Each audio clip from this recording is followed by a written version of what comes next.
नमस्ते। आप सभी का स्वागत है आज के इस कार्यक्रम में और हमारे साथ हैं धीरेन्द्र पुंडीर जी और यंग मैन अनुपम के सिंह। तो स्वागत कर रहा हूँ दोनों का आज के इस कार्यक्रम में और आप सभी से अनुरोध है कृपया चैनल को सब्सक्राइब करें, वीडियो को लाइक करें और हमारे धर्मापड़ा मर्चेंडाइज स्टोर पर थोड़ा दृष्टिपात करें, उधर अवश्य जाएं। तो धीरेन्द्र जी थोड़ा आरंभ करते हैं CWC की मीटिंग से। तो CWC की मीटिंग जो भी हुई, उस CWC की मीटिंग के जो परिणाम आए तो बड़े विचित्र आए। उसमें तो लोगों ने कि संघ की तारीफ कर दी और दिग्विजय सिंह को थोड़ा बहुत शायद आड़े हाथों तो नहीं कहेंगे, लेकिन उनके ऊपर जो है वो तंज भी कसा हमारे राहुल गांधी जी ने। लेकिन ये जो पूरा मैटर है इस पे आपका क्या कहना है? कह तो सही ही रहा था दिग्विजय सिंह, RSS का अनुकरण तो इनको करना ही चाहिए। दरअसल बहुत ही दिलचस्प मीटिंग थी CWC की, जिसमें यह तय होना था कि रवांडा को और जो उसके रवांडा में हुतू और तुत्सी के बीच में लड़ाई हुई थी उससे हिंदुस्तान क्या सीख सकता है। ये बड़ा इंटरेस्टिंग विषय था, इस पे बात हो सकती थी। और भी कई सारे ऐसे अंतरराष्ट्रीय मसले थे, चांद पे पानी मिलेगा या नहीं, इस पर भी बात करनी थी। क्योंकि लोकसभा में उन्होंने जो बोला, लोकसभा में क्या हुआ, राज्यसभा में आपने क्या किया, वंदे मातरम पर क्या किया, आप जब रामलीला मैदान में आप अपने मैसेज क्या देना चाह रहे थे, बिहार में क्या हुआ, अभी बंगाल में क्या होना है, इस पर कोई चर्चा उन्होंने ये छोटे छोटे मसले वार्ड मेंबरों के लिए छोड़े हुए हैं। अगर कोई वार्ड मेंबर बचे हुए, उनको मालूम है ये खुद सुलटा लेंगे। तो उस बड़े मसले में अचानक जो मैं दिग्विजय सिंह को एक ऐसा नेता मानता हूं जो कि हार्वर्ड उसका नॉवल था अपटन सिंक्लेयर का द जंगल द फॉरेस्ट, उसमें एक बड़ी खूबसूरत एक फैक्ट्री में घुमाता है जानवरों की, जिसके अंदर जानवरों गले सड़े सभी जानवरों का वो जो है डब्बा बंद पैकिंग इंडस्ट्री में इस्तेमाल होता है। तो फैक्ट्री का मैनेजर उससे कहता है कि ये जो है फैक्ट्री में जानवरों की चीख को छोड़ के सब कुछ इस्तेमाल हो सकता है। ये 1904-5 का नॉवल है। तो मैंने दिग्विजय सिंह को देखा है एक ऐसे पॉलिटिशियन की तरह जो जानवरों की चीख का इस्तेमाल भी कर सकता है अपनी राजनीति में। बेहद दिलचस्प, बड़ा ही मतलब आपको स्टडी करना चाहिए उस पॉलिटिशियंस को। वो ये जानता था संघ और बीजेपी के खिलाफ जिन लोगों ने जिंदगी में अपनी छठी में पुजवा रखा हो, हमारे गांव में कहावत है जो छठे दिन पूजा होती है बच्चे पैदा होने के, तो उसमें कहते हैं कि पुजवा दिया कुछ। तो तब से आज तक वो शख्स इस पूरी पार्टी को फासिस्ट और ओसामा जी के सामने पता नहीं क्या क्या कहा। अचानक उसके अंदर ये प्रेम जगा, तो बजाय इसके कि कांग्रेस के लोगों को ये समझने की जरूरत थी कि वो ये सोचे कि ये आदमी संघ का भी इस्तेमाल करता है, इसको मालूम है क्या चाहता है। राहुल गांधी को इंस्टिगेट करना, उन तक मैसेज देना, और उनकी टीम पूरी की पूरी टीम राहुल ढक्कन है दिमागी तौर पर, ये वो साबित करना चाहता होगा। मुझे लगता है उसने मणिशंकर अय्यर के साथ ये शर्त लगाई होगी एक एक कॉफी की, कि देखो मैं ऐसा बोलूंगा और ये सब ऐसा करेंगे, और मैं जानता हूं वो जीत गया। मैं ये मानता हूं कि दिग्विजय सिंह जीत गया। और आप ये सोचिए एक नेता जिसका पूरा ट्रैक रिकॉर्ड रहा हो, राहुल गांधी का राजनीतिक गुरु रहा हो, उस मीटिंग में क्या होगा।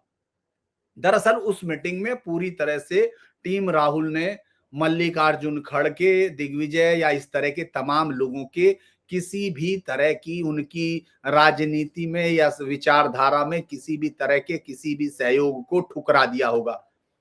क्योंकि वो ये मान के चल रहे हैं कि राहुल गांधी ने जिस तरह जर्मनी में जो बहुत बड़ा भाषण दिया है, उससे जर्मन लोग हिंदुस्तान में आके वोट डालेंगे उनकी पार्टी के लिए, ये उनको पूरा यकीन है।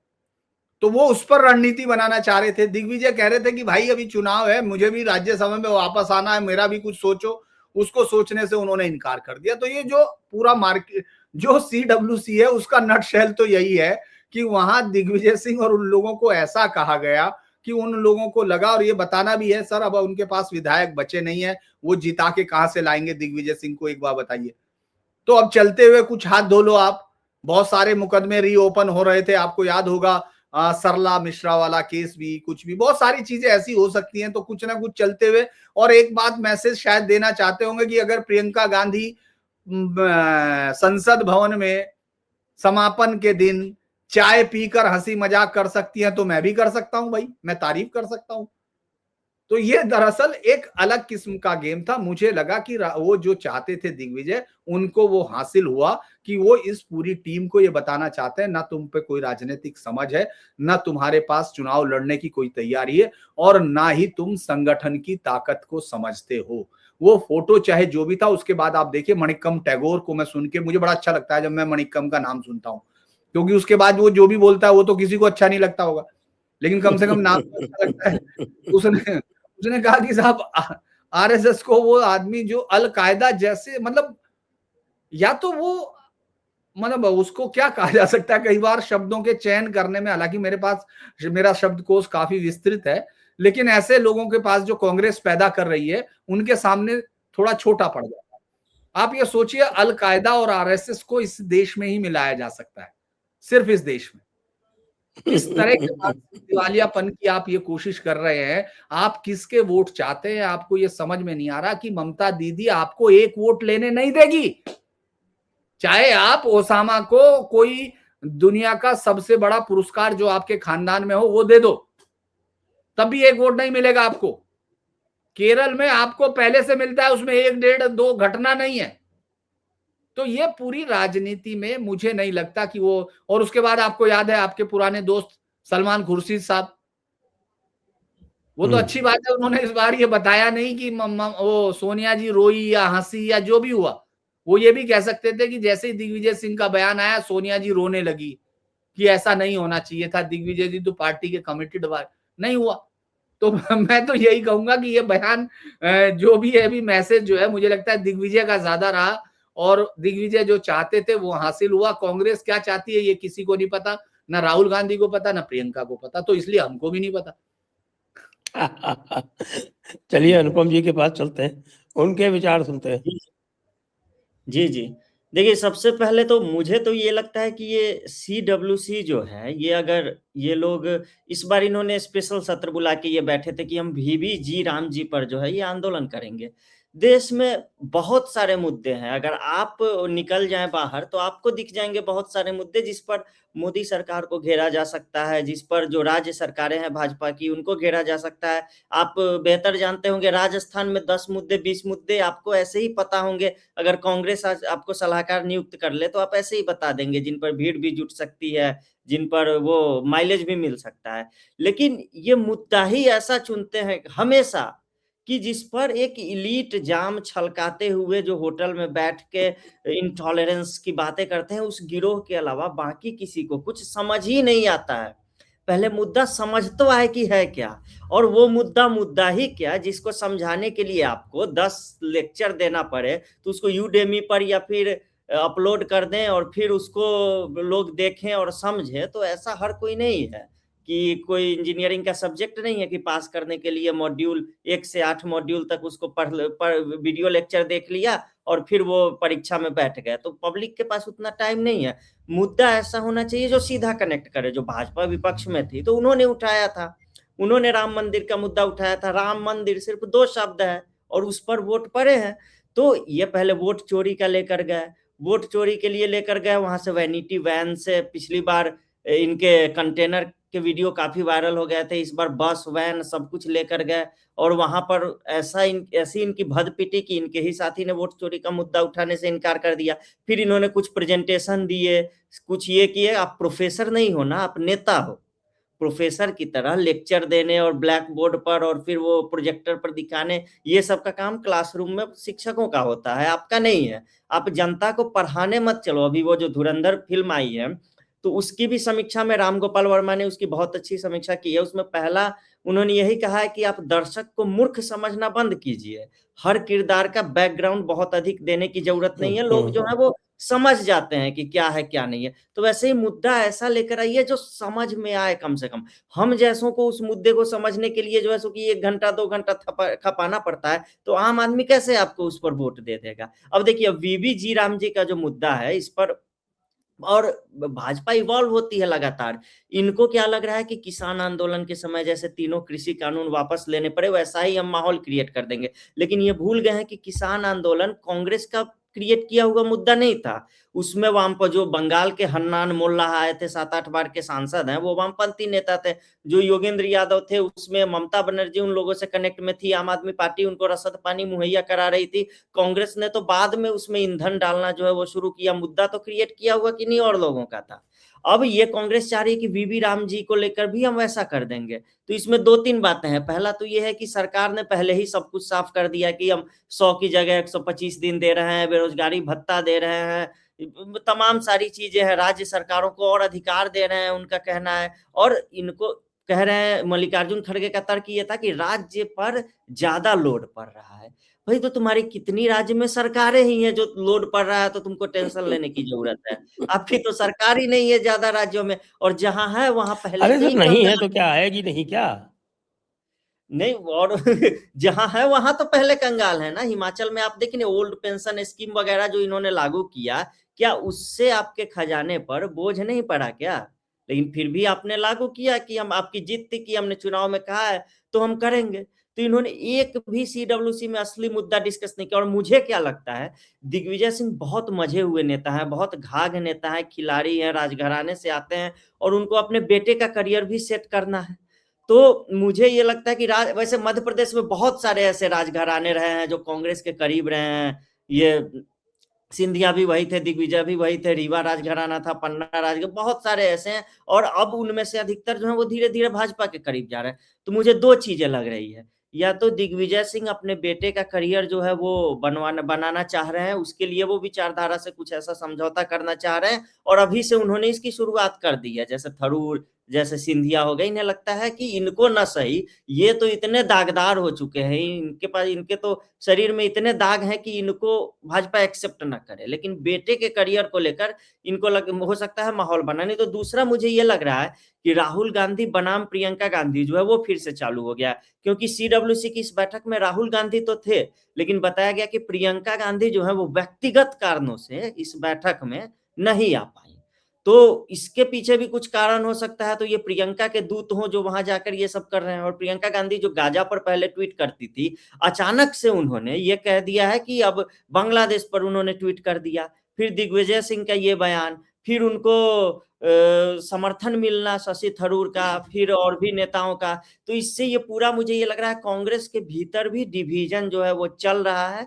ये विभाजन जो है वो स्पष्ट रूप से दिखना शुरू हो गया है, और आगे भी हो सकता है इसका असर हम देख पाएंगे। लेकिन वीबी जी राम जी को लेकर कितनी भीड़, कहाँ ये लोग जुटाएंगे, ये देखने वाली बात है। और इन्होंने कहा भी है कि हम जनवरी में आंदोलन करेंगे, मकर संक्रांति वगैरह बीत जाएगी, शायद थोड़ी सी गर्मी आ जाएगी, उत्तरायण में सूर्य चले जाएंगे, थोड़ा लाई वाई लोग खा लेंगे, उसके बाद ये लोग निकलेंगे आंदोलन करने के लिए। तो ऐसे आंदोलन ना होता है। अभी तो धन्यवाद यात्रा भी निकलनी है ना उत्तर प्रदेश में।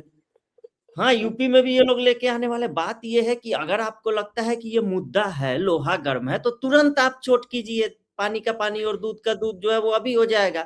लेकिन नहीं, आपको है कि अभी हम तैयारी करेंगे, थोड़ा सा सो कर उठेंगे, फिर नींद पूरी करेंगे, फिर सोचेंगे, तो ऐसा नहीं चलता है राजनीति। ऐसे तो बिल्कुल नहीं चलती। आप मोदी और योगी का पिछले 3 दिनों का रूटीन शेड्यूल उठाकर ये लोग देख ले, पता चल जाएगा कि राजनीति कैसे चलती है। जी, इन्होंने धुरंधर की बात की, साथ धुरंधर देख लिया आपने क्या धीरज जी?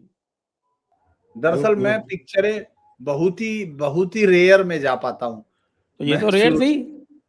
हाँ, लेकिन अब मेरा चूंकि मैं सोच रहा हूँ परिवार के साथ जाऊंगा, तो कल मैंने बुकिंग कराई हुई है, तो उसी दिन दरअसल ज्यादातर मसला और भी है, क्योंकि मैंने इसके ज्यादातर किरदारों में से कुछ तो मेरे खुद के कवर किए हुए हैं। तो इसलिए ज्यादातर मुझे डर यही रहता है, जब आप वो स्टोरीज करते हैं तो आपको ग्राउंड मालूम होती है, और फिल्मकार उससे हमेशा छूट लेता है। तो ये थोड़ा सा दिक्कत मुझे हमेशा रहती है, क्योंकि ये फिल्म में 26/11 हम लोगों ने, चाहे आज, बल्कि मेरे एक बहुत ही इंटरेस्टिंग किताब भी है जो मेरे सहयोगी, मेरे दोस्त ने, अभिषेक शरण ने लिखी है, और वो डीपी सिन्हा साहब के साथ मिलकर लिखी। आप चूंकि जानते हैं डीपी सिन्हा साहब, और हिंदुस्तान में जो भी इंटेलिजेंस के बारे में जानता है वो डीपी सिन्हा को जानता है, कि किस तरह से उन्होंने ये जो सारी कहानी धुरंधर की मेन कहानी है उसका अगर कोई, मैं तो सुन रहा हूं अलग अलग नाम, लेकिन मैंने चूंकि कवर किया पिछले 27 सालों से इन एजेंसीज को, तो मैं जानता हूं कि कौन वो शख्स था जिसने ये तैयार किया था कि वहां भेजा ही जाना है, किन लोगों को भेजा गया। बल्कि मैं आपको बता दूं कि जब वो खतना कराया जाता है, मैं इसलिए बता दूं दर्शकों को, वैसे मुझे बहुत सारी चीजें मैं नहीं बताऊंगा, लेकिन वो जो लड़के हैं जो जाते हैं पाकिस्तान, आप समझ रहे हैं, उनको जब खतना कराना होता है उससे पहली रातों में उन्होंने क्या सोचा होगा, आप सोच के देखिए, जो कैरेक्टर्स होंगे। तो वो चीजें मैं देख नहीं पाता हूं, तो फिर मुझे लगता है कि ये शायद यार लाइट हो गया, क्योंकि मैंने वो सब लोगों को पढ़ा भी है, उनको देखा भी है। वो जो लड़के जिनको ये तैयार किया जाता है, जो धुरंधर बनते हैं, उनका जो पहली रात का जब होता है, जब उनको ये बताया जाता है, बाकी सब ट्रेनिंग पूरी है, लेकिन जब उनको मालूम है ये क्या होगा, आप जानते हैं वो कभी वापस, उनके जहन में एक आप और हम लोग सब सनातन के लोग हैं, तो अगर ऐसा होगा तो बहुत सारी डिटेल्स ऐसी हैं जिनको मैं ये कहूंगा कि वो हम लोग जब इन्वेस्टिगेशंस की रिपोर्टिंग करते हैं, वो करते हैं, वो सामने आती है, वो सब है। बहुत सारी चीजें इसकी ऐसी हैं जो मुझे लगता है कि जिनमें हम लोग, जैसे नकली नोटों वाला है, मैंने माजिद मनियार, परवेज टांडा, इन सब से मेरा खुद का इंटरेक्शन हुआ है। जब गायब हुई थी ये इंटेल जो कंपनी ने, जो इंक गायब हुई थी, वो स्टोरी हमने की थी, जो 250 केजी जो नकली नोट की छपाई की थी, तमाम चीजें, बहुत सारी चीजें मुझे कई बार लगता है। इसीलिए आप मुझे आज माफ करेंगे कि मैंने नहीं देखी है और उस पर चर्चा की है, लेकिन मैं देख के जरूर आपको बताऊंगा कि हाँ मैंने देख ली है। तो वो फिल्म और कई लेकिन जो मुख्य बात जो मैं कहना चाहता था उसका है कि धुरंधर के बाद से बहुत सारे जो विचारक हैं और बहुत सारे जो फिल्म आलोचक हैं, उनमें कुछ परिवर्तन आ गया सा दिखता है। और जो इस तरह की फिल्मों को बुरी तरह से आलोचना किया करते थे, उसमें मुझे आरफा के अतिरिक्त और कोई अधिक मुखर दिखता नहीं है। मुझे क्या तो मैं कहेंगे? ये देख रहा हूँ सर, मैं तो इसको ऐसे देखता हूँ, मैं भी देख रहा हूँ, क्योंकि भाई मैं फिल्म में नहीं गया, लेकिन ये जो लोग जिनको, जिसमें भी अगर भारत दिख जाए उसको ये चिमटे से ना पकड़े, अगर इनकी हालत ये हो जाए, तो आप ये देखिए, मैं देख रहा था शोभा डे, या वो, इस देश में अगर कोई लिस्ट बनाई जाए कि जिन्होंने एक भारतीयता या सनातन पर जिनमें जितने हमले किए होंगे, जिनके लेखन ने, जिन्होंने इस परिवार की, जिसने इस देश की आत्मा को जितना छीला जा सकता है वो छीला होगा, उनमें उनका भी नाम होगा। लेकिन उन्होंने कहा बहुत अच्छी फिल्म है, बहुत तमाम। दरअसल ये बदलाव सर फिल्म का नहीं है, ये बदलाव वो नहीं है, ये बदलाव उस भीड़ का बदलाव है जो उसको अच्छी लग रही या नहीं लग रही। वो ये कह रहे, जैसे मैं भी कह रहा हूं कि मुझे पता है, मैं हो सकता है फिल्म का कथ्य करण वो सब देख के निराश हूं, लेकिन मुझे पता है कि मुझे जाना है, क्योंकि ये बताने के लिए जाना है कि हम इस तरह के उसका समर्थन करते हैं,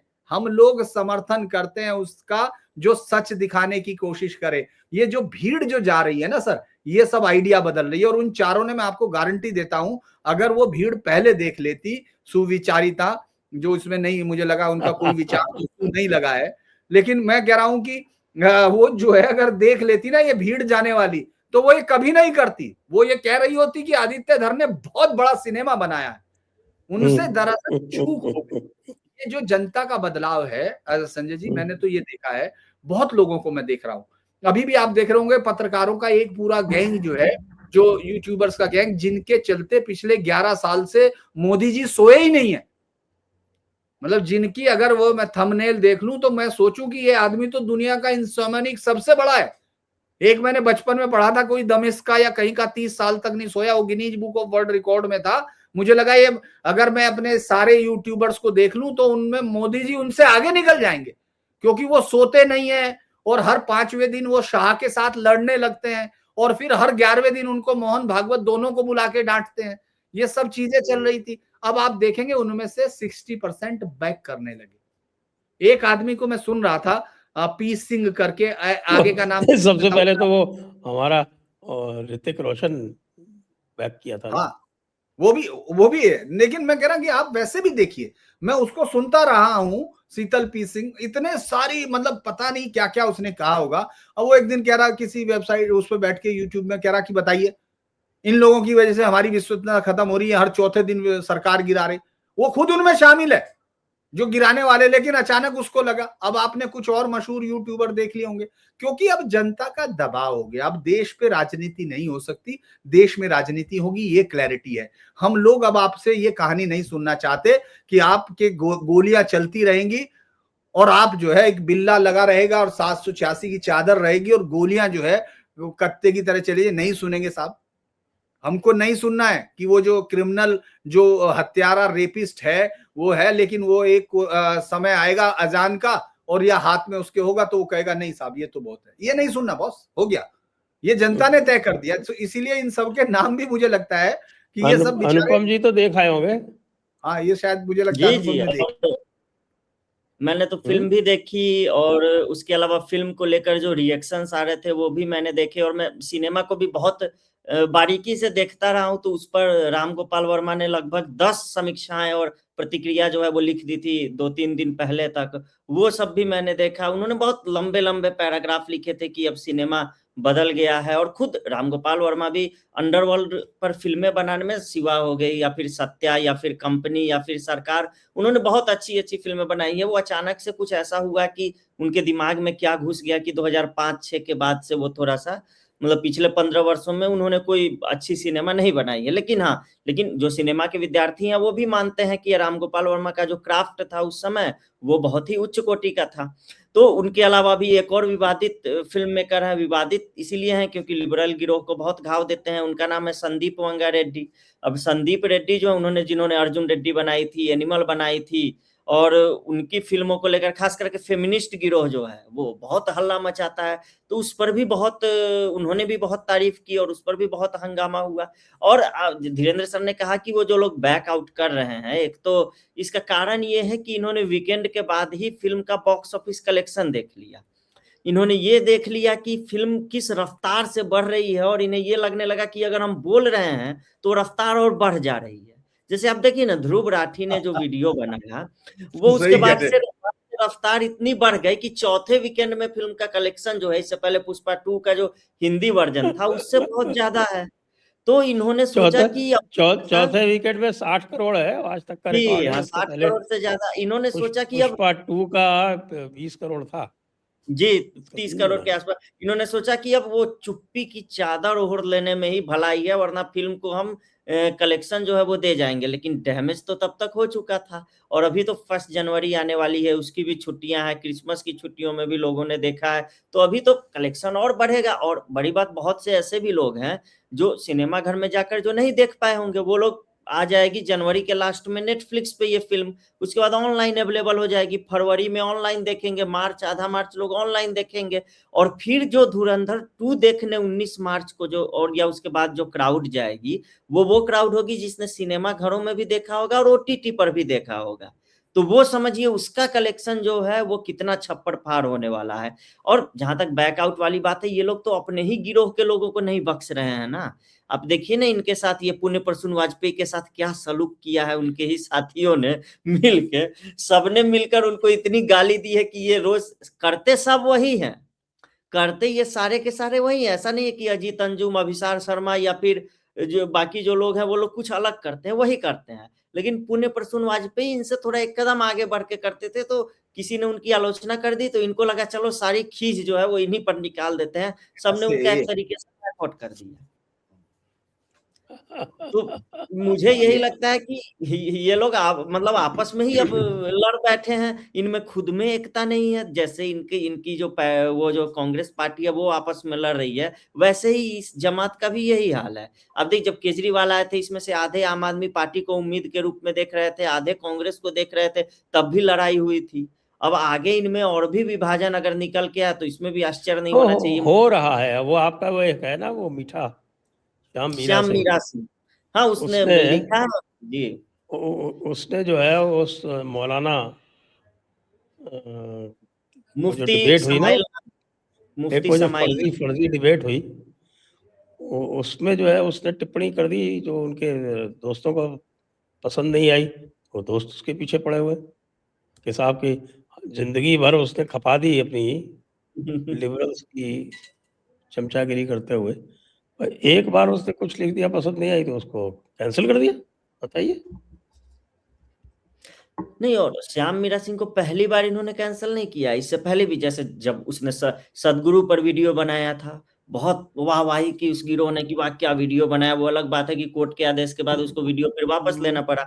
इसी तरह पतंजलि के बाबा रामदेव पर उसने वीडियो बनाया, फिर इन्होंने वाह किया, गिरोह ने वाह क्या वीडियो बनाया, वो वीडियो भी आपको कोर्ट के आदेश के बाद वापस लेना पड़ा। जब आप सच बोल रहे हो तो आपको बार बार खुद बैकआउट क्यों करना पड़ रहा है। और एक बार थोड़ी सी इसने टिप्पणी कर दी, और उस टिप्पणी में उसने ये भी कहा है, उसने संघी और मुसंगी मतलब उसने वो संघ बीच में लाया है एक तरह से उसने, क्योंकि ये एक टेम्पलेट है। मैं कहता हूं कि इन लोगों के लिए टेम्पलेट ये है कि जब भी हम किसी आतंकी घटना की निंदा करेंगे तो उसमें हम ये भी बताएंगे कि कहीं किसी गांव में यहाँ से 1000 किलोमीटर दूर आज से 50 साल पहले किसी मुसलमान ने किसी हिंदू पर खुद को थप्पड़ मारे जाने का आरोप लगाया होगा, तो हम उसकी भी चर्चा करेंगे। जैसे देखिए कि ओसामा बिन लादेन ने ट्विन टावर को उड़ा दिया, तो मैं अगर इसकी निंदा करूंगा तो मैं ऐसे करूंगा कि लादेन ने ट्विन टावर को जो उड़ाया है इसकी मैं निंदा करता हूं, लेकिन साथ साथ मैं आज से 50 साल पहले मेरे गांव में 3 पीढ़ी पहले जो एक घटना हुई थी जिसमें एक मुसलमान ने आरोप लगाया था कि एक हिंदू ने उसकी पालतू चींटी को मार दिया, तो मैं उसकी भी निंदा करता हूं। तो ये एक टेम्पलेट है, ये एक टेम्पलेट है जिसमें दोनों को वो करके देखा जाता है। और वहीं अगर जैसे क्रिसमस पर कहीं कोई हनुमान चालीसा हो गई या फिर कहीं पे कुछ हो गए, तो उसको ये लोग उद्दंडता कह के, और उस समय नहीं कहेंगे, उस समय कोई टेम्पलेट में ये नहीं आएगा कि मैं इसकी भी निंदा करता हूँ, उस समय सीधी निंदा होगी और बोला जाएगा कि अंतर्राष्ट्रीय स्तर पर इसकी छवि बहुत खराब हुई है देश की। ट्रंप जो है वो बैठ के व्हाइट हाउस में यही देख रहे थे कि इंदौर में कहीं पे किसी चर्च से 4 किलोमीटर की दूरी पर किसी ने जय हनुमान ज्ञान गुण सागर बोल दिया है, इससे सेक्युलरिज्म जो है वो बहुत आहत हो गया। तो यही कारण है, ये श्याम मीरा सिंह जैसे लोग लगातार वैलिडिटी लेने की कोशिश में लगे रहते हैं। उनको लगता है कि अभी अगले कुछ दिनों में वो डैमेज कंट्रोल करेगा, वो 2-4 वीडियो ऐसे बनाएगा जिसमें हिंदू साधु संतों को या फिर सनातन धर्म को अपमानित किया जाएगा, घृणा की दृष्टि से वो देखेगा, ताकि डैमेज कंट्रोल हो सके और फिर से वो लोग जो है वो इनके पाले में। सीताराम गोयल ने भी कहा था कि ये जो लिबरल जमात है वो जब तक सर्टिफिकेट उनसे नहीं लेगी तब तक उनका खाना एक तरीके से पचता नहीं है। तो यही स्थिति इन लोगों की हो गई है। और धुरंधर पर भी इन्होंने बॉक्स ऑफिस कलेक्शन देख लिया। अभी मुझे लगता है धुरंधर 2 के समय ये लोग पहले से ही चुप रहेंगे। और असली बात यह है कि धुरंधर में कहीं भी हिंदू मुस्लिम वाला कहीं कुछ एंगल ही नहीं है। यही तो ये लोग खोजते थे कि ये इन्होंने खोजने की कोशिश की। आपने देखा है एक भी सीन इन्होंने कोई शेयर किया है कि ये इस सीन से मुझे आपत्ति है? एक भी दृश्य 3.5 घंटे से भी अधिक की फिल्म है और उस फिल्म में आपको 10 सेकेंड का एक दृश्य इनको नहीं मिला जिस पर निशाना साधा जा सके। कश्मीर फाइल्स में इन्हें बहुत सारे सीन मिले थे, बंगाल फाइल्स में इन्हें सीन मिले थे। इस बार इतनी चालाकी से जो आर्ट एंड क्राफ्ट का इस्तेमाल करके बात भी कह दी गई है और सांप भी मर गया है और लाठी भी नहीं टूटी है। बिलबिलाने का कारण यही है कि ये कुछ खोज ही नहीं पा रहे हैं कि आलोचना कैसे करें। ये कैसे कहें कि फलाना जो है वो आतंकवादी नहीं है, इसको तुम गलत आतंकवादी दिखा रहे हो। कैसे कहें कि पाकिस्तान जो है वो तो सरहद पार से हमारे लिए दवाइयां भेजता है, गेहूं और धान भेजता है, उस आतंकी तो उसने आज तक भेजे ही नहीं। ये सब चीज ये नहीं कह पाएंगे, इसीलिए ये आलोचना से जो है वो बच रहे हैं। जी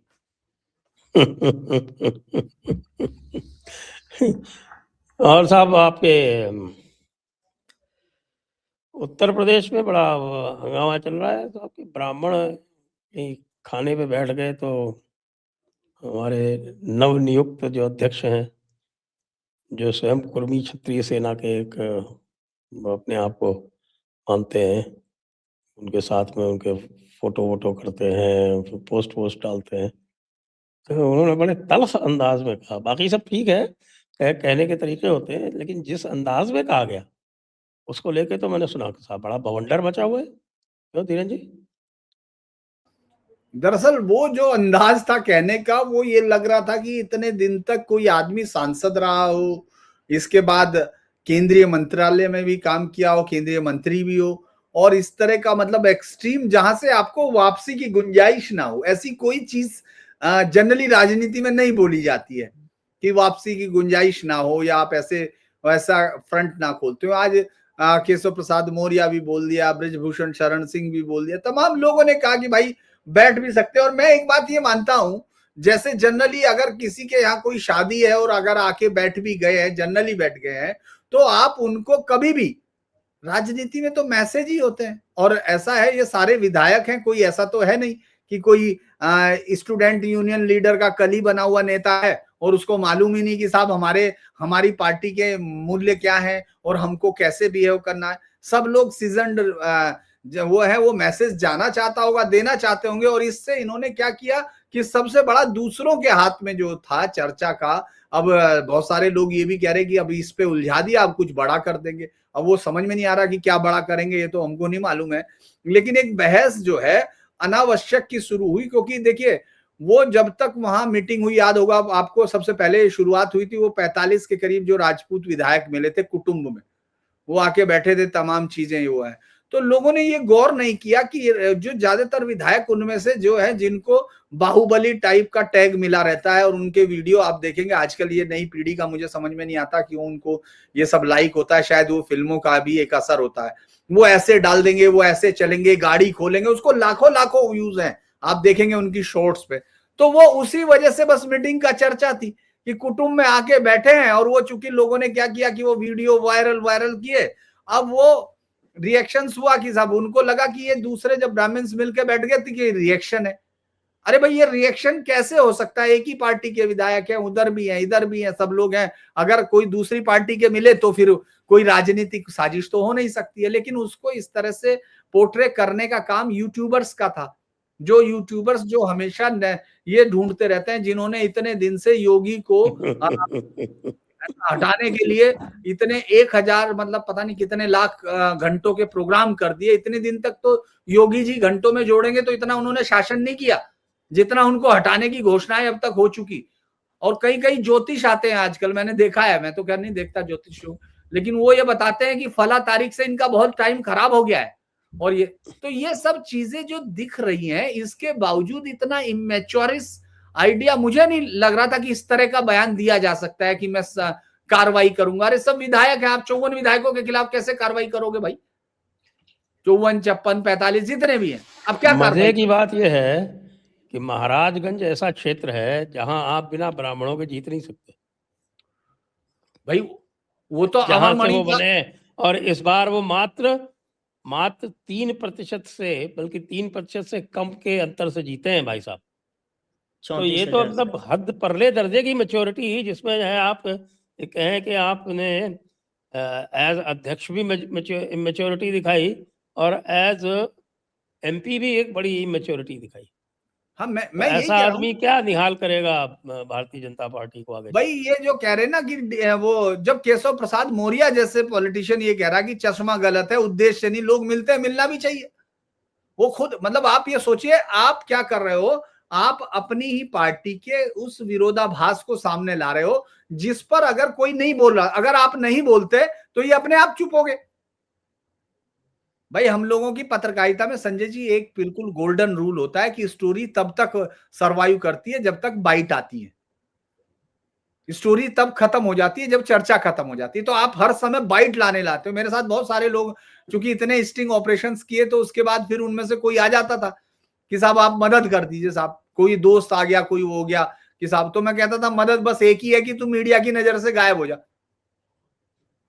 हम तुझे ढूंढेंगे और तू मिलना मत। अगर मिल गया तो खबर है, मैं छोड़ूंगा नहीं तुझे। तो यही मैं गोल्डन रूल उनको बताता था। मैंने सबको यही कहा, मैंने कहा भाई हमको कोई नहीं, हम और कोई मदद नहीं कर सकते, हम सिर्फ यही कर सकते हैं, हम तुझे ढूंढेंगे, तू गायब हो जा बस। यहां उल्टा है, वो ढूंढ के लाके दिखा रहा है कि साहब ये देखो, ये अगर आपने ऐसा करा तो मैं तुम्हारे खिलाफ कार्रवाई कर दूंगा।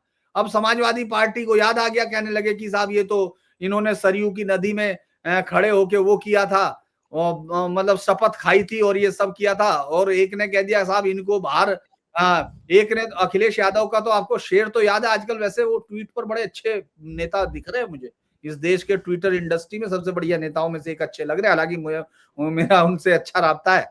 उन्होंने कहा अपनों की महफिल सजे तो जनाब मेहरबान, और दूसरों को भेज रहे हैं चेतावनी का फरमान। भाई ठीक है, कोई ना ये उनका, इनका अपना अखिलेश जी का है। शिवपाल यादव तो कम नहीं है, उन्होंने कहा भाई भतीजे ने कहा तो हमको भी कहना है। तो उन्होंने कहा भाजपा के लोग जातियों बांटते हैं, बीजेपी से नाराज विधायक सपा में आ जाएं, पूरा सम्मान मिलेगा। बहुत बार सम्मान दिया उन्होंने, वो देने के तैयार है। तो इसीलिए इतने दिन से ब्राह्मणवाद के खिलाफ लड़ भी रहे और ब्राह्मणों का सम्मान भी करने को तैयार हो रहे हो। तो ये बड़ा दिलचस्प है, लेकिन हाँ, चर्चा जरूर शुरू हो गई। और इसमें एक नुकसान जो पार्टी को है, जो मुझे नहीं पता, वो लोग ज्यादा समझदार है क्योंकि भाई वो पार्टी चलाते, मैं तो पत्रकारिता करता हूं। दरअसल जो यूपी में सबसे बड़ा संकट आ रहा है कि योगी को जो राजपूत कन्वर्ट किया जा रहा पूरी ताकत के साथ, और उसमें इस तरह के बयान, एमेच्योरिस बयान, इस तरह की एकदम जो मुझे नहीं पता बिना सोचे समझे कैसे बोला होगा कि आप ये कैसे कर सकते हैं कि जो चीज है नहीं उसमें ये खड़ा कर दें, क्योंकि अब वो सब लोग इस बात को भुना रहे हैं। इससे पहले वो बार बार यूपी में जितने राजपूत माफिया हैं उनकी लिस्टें जारी करते हैं कि साहब ये देखिए इनका कुछ नहीं हुआ। इसके बाद आप देखेंगे वो यूपी के डीएम, एसएसपी या तमाम पोस्ट कितने हैं राजपूतों की वो देंगे। और ये सब इसलिए नहीं कि इनको कोई इससे फर्क पड़ रहा, वो ये बता रहे कि योगी के राज में ये ताकतवर है।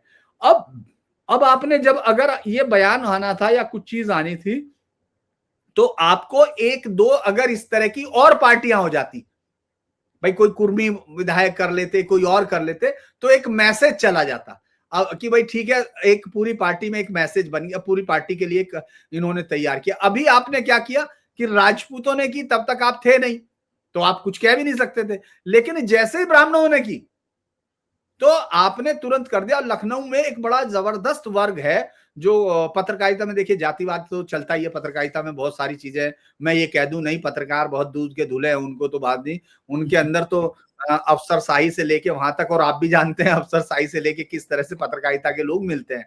और हम लोगों की तो आदत होती है, हम पंडित जी के कमरे में घुसेंगे, कहेंगे पंडित जी आप ही की वजह से राजपूत हैं। हम किसी यादव जी के कमरे में जाएंगे, कहेंगे सर आप और हम ही तो हैं, वरना तो बहुत परेशान करते हैं ब्राह्मण। किसी और के कमरे, पत्रकार तो यही करता है, तो उसका तो रात दिन काम ही होता है। तो वो जो है, आप ये सोचिए वहां एक पूरा ग्रुप ऐसा है जो ये कह रहा है कि साहब ब्राह्मणों के साथ बहुत अत्याचार हो रहा है। वो पत्रकार ब्राह्मणों के हैं क्योंकि उनको मालूम है भाई ब्यूरोक्रेसी में जो हमारे लोग हैं, जो पॉलिटिशियन हैं, उनसे हमको खबर लेनी तो ऐसे ही लेनी होगी। अब उसको इन्होंने ईंधन पानी दे दिया। ये अब पार्टी की कोई बहुत ही विचित्र और रहस्यमयी रणनीति होगी तो वो शायद यही बता पाएंगे चौधरी साहब, बाकी तो कोई समझ नहीं पा रहा अभी। है मुझे ऐसी तो कोई क्यों? हाँ अनुपम जी, मुझे कोई तो ऐसी कोई रहस्यमयी और बड़ी जबरदस्त रणनीति है क्या?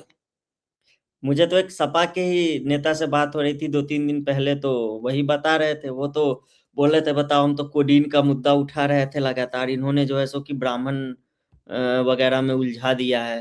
तो मुझे लगा कि वो कुछ बड़ा होने वाला है, धीरेन्द्र सर ने कहा। मुझे लग रहा है कि कहीं वो सपा वाले ने जो कहा मुझे लगा उस पर भी विचार होना चाहिए थोड़ा-मोड़ा। वो बोल रहे थे अब कोडीन हम कर रहे हैं, कोई सुन ही नहीं रहा है हमारा, सब यही बता रहे हैं कि ये बताओ ब्राह्मणों का क्या कैसे है इस बैठक पे। और फिर उस ये कहा कि जो उस बैठक में योगी जी के भी एक बहुत करीबी ब्राह्मण विधायक है, वो भी थे, और उसमें अमित शाह के भी एक बहुत करीबी विधायक थे। तो उनका तो ये कहना था कि ये केंद्र और राज्य की ये भाजपा ने मिलके हमारा काट लिया है एक तरीके से, इन्होंने ये बैठक करके, कि अंदर की बात तो ये है। हालाँकि मुझे उन पर भी 100% भरोसा तो नहीं हुआ, लेकिन ये विचार करने योग्य बात है। धीरेन्द्र सर कुछ कह रहे हैं शायद?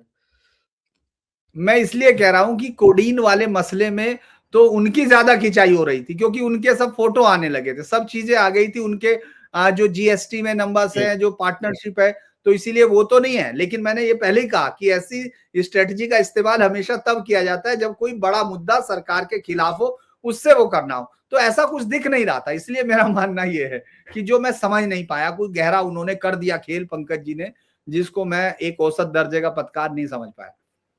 नहीं, मुझे ये भी लग रहा है कि अभी नए-नए प्रदेश अध्यक्ष बने हैं। अब तक केवल सांसद या केंद्रीय मंत्री वाला काम जो है, ये आप चुपचाप रह के और दफ्तर में बैठ के भी कर सकते हैं। लेकिन ये प्रदेश अध्यक्ष वाला जो संगठन चलाने का काम है, इसमें आपको अभी तो इन्होंने अपनी कमिटी भी नहीं बनाई है, जो प्रदेश कमेटी है, वो भी शायद खरमास के बाद ही बनेगी।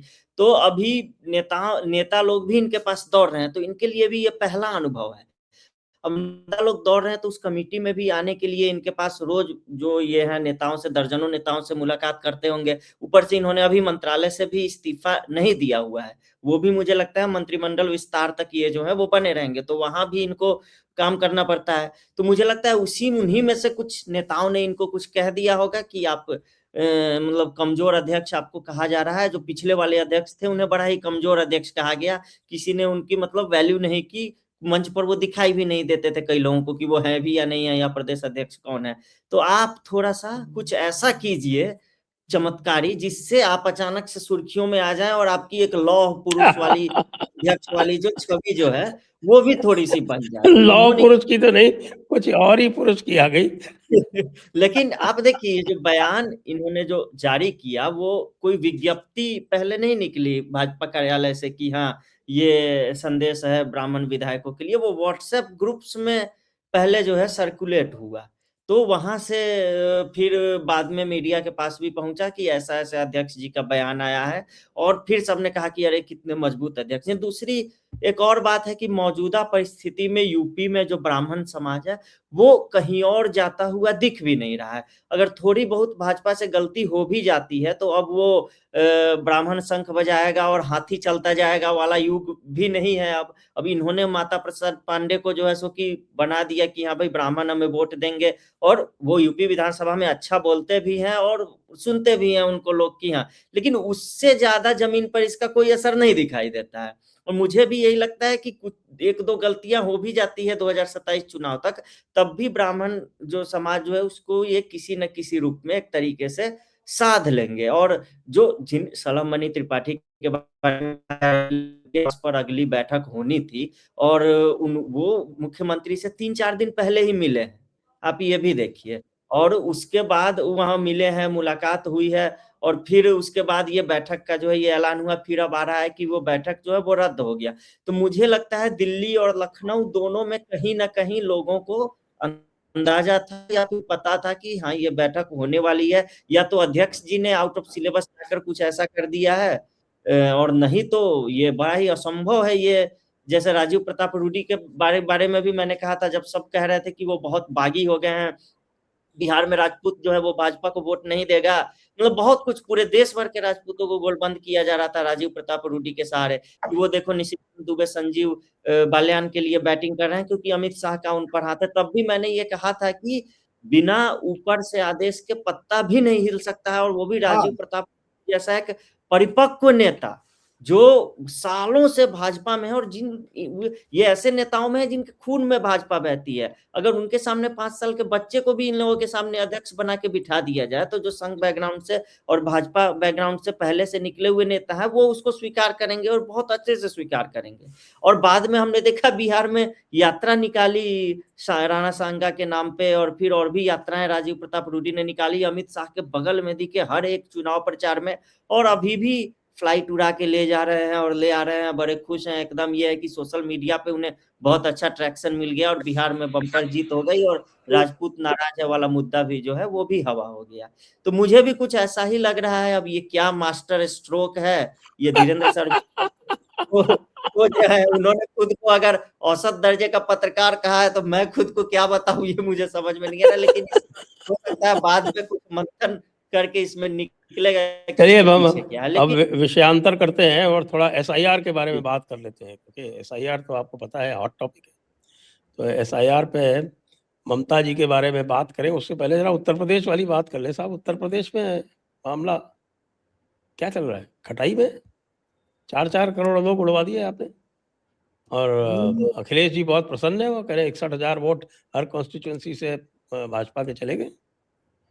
धीरेन्द्र जी। हाँ, वो कह रहे हैं अगर 85% जाता है तो इस हिसाब से, क्योंकि जो एवरेज अभी तक का है वो 72,000 वोट सबके कटने का है। तो वो गणित में बहुत तेज रहे हैं अभिषेक जी, वो मतलब अखिलेश जी, तो उन्होंने बिल्कुल सही गणित, वो बिल्कुल गणित में गलती नहीं करते हैं, तो उन्होंने इसी तरह किया। बस उनसे चुनाव में गलती हो जाती है जिस वजह से वो सीट वो है जो वो कह रहे थे वो नहीं कर पाते हैं, क्योंकि उनको वो भी लेना था, शपथ लेनी है, अब उन्होंने बता दिया। क्योंकि ऐसे ही तेजस्वी ने बताया था कि वो 18 तारीख को शपथ लेंगे, वो तारीख नहीं बता रहे, लेकिन बस ऐसा लग रहा है कि जैसे अब राज्यपाल के पास जाना है और उनको नियत समय पे आ जाना है, क्योंकि लोकसभा में उनकी पार्टी जीत चुकी है, वो उनको लग रहा है। दरअसल ये समझ नहीं रहे बिल्कुल, एक गणित भी, बेसिक बच्चा भी गणित का होगा तो वो जानता होगा कि ये क्या है। आप संजय जी ये सोच के देखिए कि वेस्टर्न यूपी की ज्यादातर सीटों पर मुस्लिम उम्मीदवार जो हैं, मुस्लिम कैंडिडेट्स, वो मुस्लिम जो वोटर्स हैं, अगर हम ये मान लेते हैं, हम आपका दिया गया डाटा मान लेते हैं, तो उन सीटों पर अगर वो 10-10, 15-15 हजार मुस्लिम कट गए, बाकी सब हिंदू कट गए, तो भी आप ये सोचिए वो जो असर डालने की ताकत है मुस्लिम वोटर की, जो बैलेंसिंग करने की ताकत है, वो हर सीट पे कम हो जाएगी।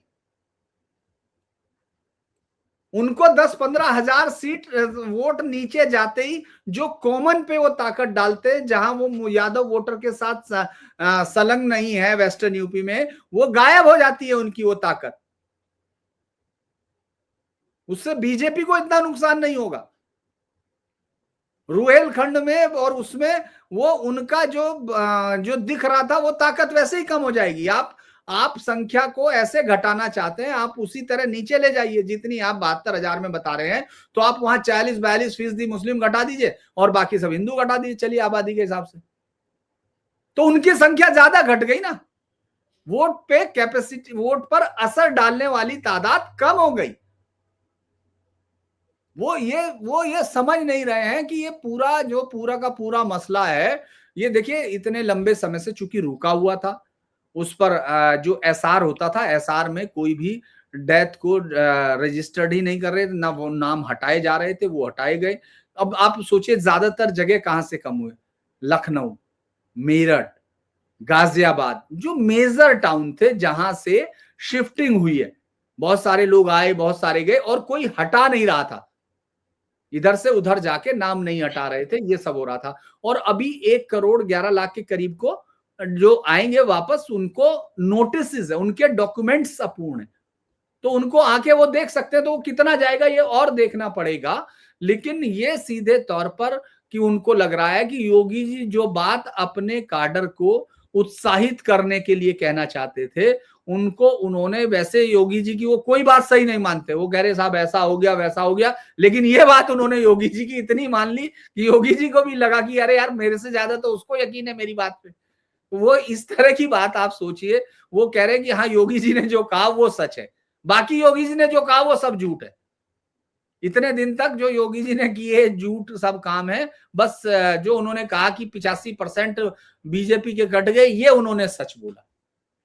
दरअसल मुझे लगता है ये सेम इसी तरह से है जैसे दिग्विजय सिंह कांग्रेस से खेल रहे थे, उसी तरह से मुझे लगता है कि योगी जी जो है वो उनसे खेल रहे हैं कि भाई आइए इस पर बात करते हैं, इस पे मजा लेते हैं। तो मुझे लगता है उनको मालूम हो गया, ये हम भी मान सकते हैं, जो आदमी इतना बढ़िया भाषण, मैंने हाल फिलहाल का वो याद होगा आपने संजय जी, मुझे लगता है उस पर आपने प्रोग्राम भी किया है, जो अभी योगी जी ने उस दिन 1 घंटा 11 मिनट का जो भाषण दिया था, वो अद्भुत भाषण था।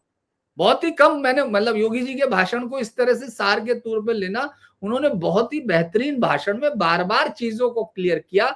ये समझ नहीं पा रहे हैं कि वो कहना क्या चाह रहे, कि अगर मुझे भजन ही करना होता तो मैं मठ में कर लूंगा, मैं भजन करने नहीं आया हूं, मैं राजनीति करने आया हूं, मैं राजनीतिक सुधारने। और एक और बड़ी इंटरेस्टिंग खबर, पता नहीं आपने सर उस पर किया या नहीं, कि 2 दिन का पुलिस मंथन हुआ है उत्तर प्रदेश में, और आपने देखा डीजी कॉन्फ्रेंस होती रही, हमने देखा आईबी हेड उसको चेयर करते हैं, अपेक्स बॉडी के तमाम लोग आते हैं पूरे देश में, जिसको पीएम और एचएम होते हैं, जिसमें डीजी कॉन्फ्रेंस जो हर साल होती है।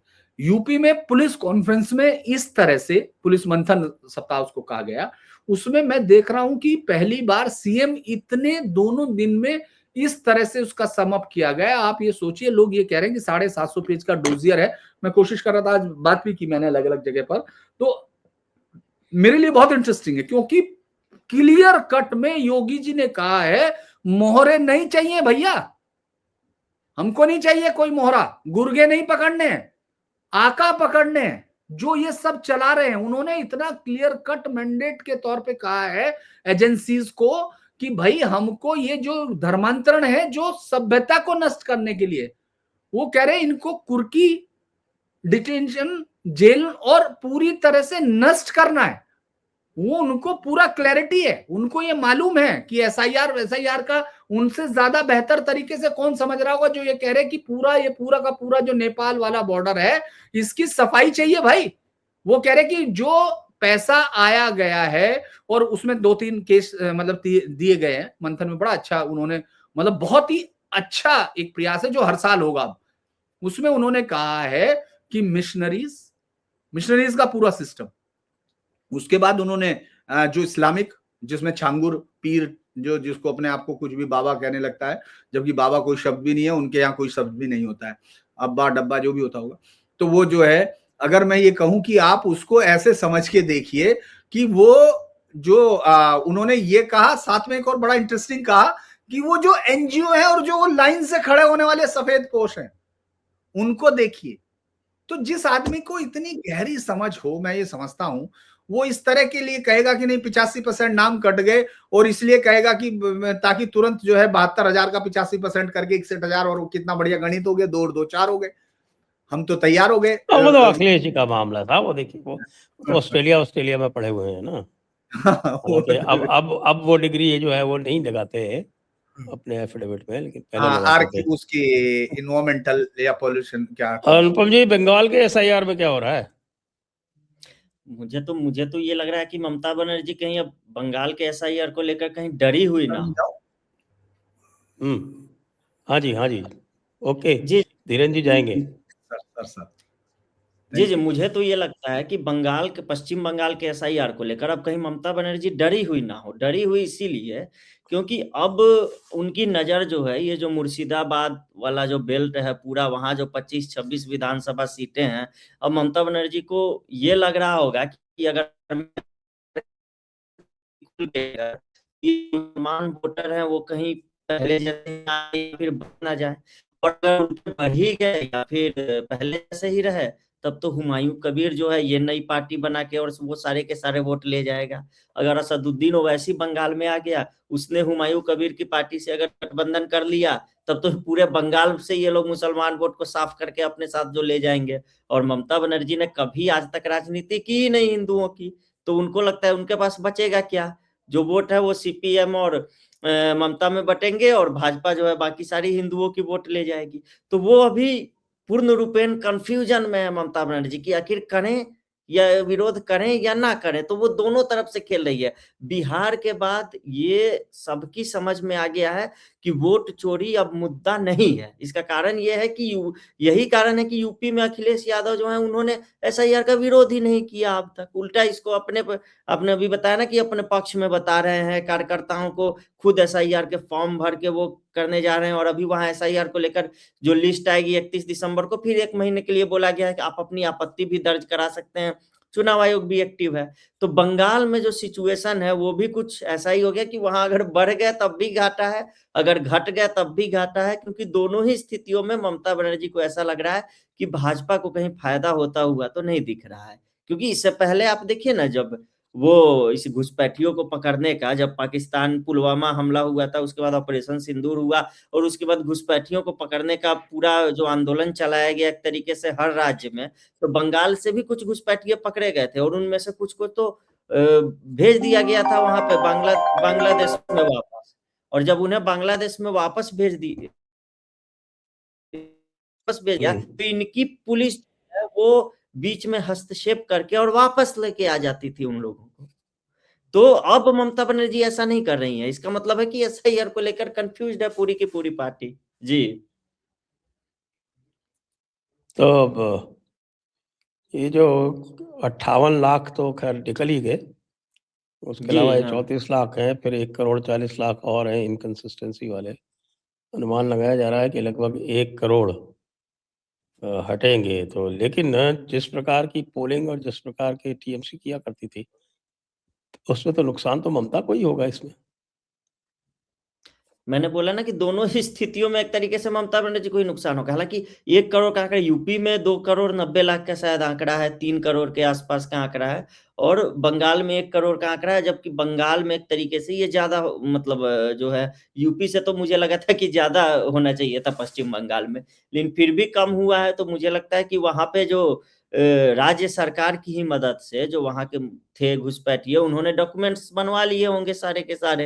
राज्य सरकार ने तो पूरा इकोसिस्टम ही क्रिएट करके दिया था पिछले 20 सालों में, लगातार उनके लिए ही राशन पानी सब कुछ वो उठा रहे हैं, वो तो उनके डॉक्यूमेंट सारे बने हुए हैं। इसमें समस्या ये है कि ममता बनर्जी ने खुद जो एक भूत क्रिएट किया है, एक जो कह लें कि वो भूत जो है वो खुद उनके पीछे पड़ गया हुआ है, कि अब वो इससे कैसे निपटेंगे ये देखने वाली बात होगी। और हुमायूं कबीर ने ये कहा है, दावा ठोक के अपनी रैली में कहा है कि 25 विधानसभा जो सीटें हैं हमारी, ये मुर्शिदाबाद बेल्ट में, उसमें से मैं एक भी जो है वो टीएमसी को नहीं जीतने दूंगा। और वो इतना बड़ा चेहरा रहे हैं। अब टीएमसी भरोसे किनके है, तो उनके पास हमीदुर रहमान जैसे विधायक है जो जिनके गुर्गे वो ताजीमुल ने, आपको याद होगा कि एक महिला को जंजीर से बांध के पेड़ से और फिर पटक के और पीटा था, और बाद में हमीदुर रहमान ने उसका बचाव करते हुए कहा था कि बंगाल तो एक मुस्लिम राष्ट्र है, यहाँ पर तो शरिया चलेगा, यहाँ ये सब नहीं चलेगा, जो औरतों की स्वतंत्रता वाली बात जो कही जाती है। तो वही मुझे लग रहा है कि अब हमीदुर रहमान जैसे लोग जो हैं, या हुमायूं कबीर जैसे लोग जिनको इन्होंने क्रिएट किया एक तरीके से, उनके लिए ही समस्या बन के अब खड़े हो रहे हैं। और एसआईआर अब मुद्दा इनके लिए रह ही नहीं जाएगा। अब वो भाजपा डिसाइड करेगी कि एसआईआर पर क्या करना है, कैसे करना है, या चुनाव आयोग जो है वो डिसाइड करेगा, क्योंकि ये बिहार में जो बम्पर हार मिली है विपक्ष को, उसके बाद से ये लोग कन्फ्यूज्ड हैं पूरे के पूरे। आइए आज की चर्चा को यहीं पे विराम देते हैं। सभी दर्शकों को बहुत-बहुत धन्यवाद, अनुपम जी को बहुत-बहुत धन्यवाद, और धीरेन जी जो अभी-अभी चले गए हैं, उनको भी बहुत-बहुत धन्यवाद। जय हिंद, जय भारत, वंदे मातरम।